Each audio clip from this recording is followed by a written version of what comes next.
The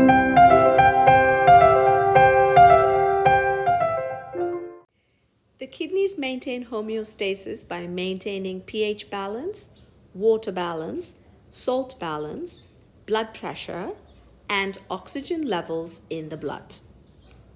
Let's look at pH. When the blood pH goes down, we call this condition acidosis. The kidneys respond by eliminating H plus ions and retaining bicarbonate ions. As a result, the blood pH goes up and goes back to normal. When the blood pH goes up and higher than normal, we call it alkalosis. The kidneys respond by eliminating bicarbonate and retaining H plus ions. As a result, the blood pH goes down and goes back to normal. Let's look at water regulation. On a hot day, water loss by sweating increases, and so ADH production also increases.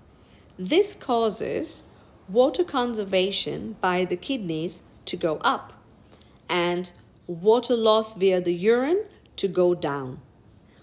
On a cold day, the opposite happens. The water loss by sweating goes down, so ADH production goes down as well. And because there's not much ADH, the water conservation by the kidneys also goes down.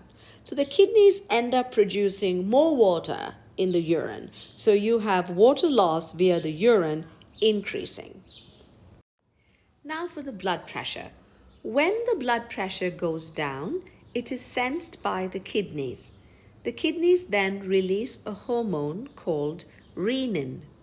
Renin then acts on another hormone called angiotensinogen that is in the blood and converts it to angiotensin 1.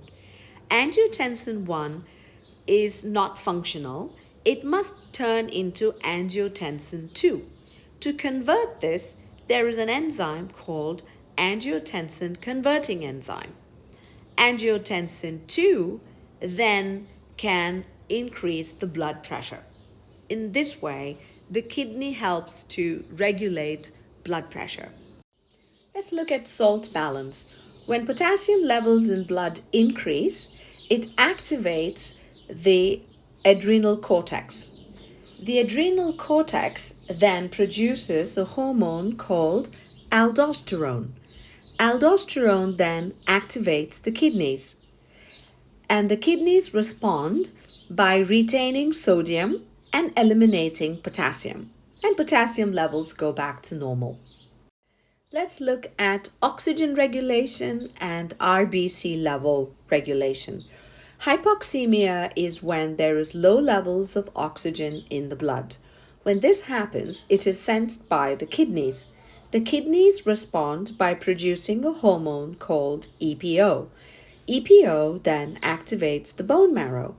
The bone marrow responds by increasing red blood cell production.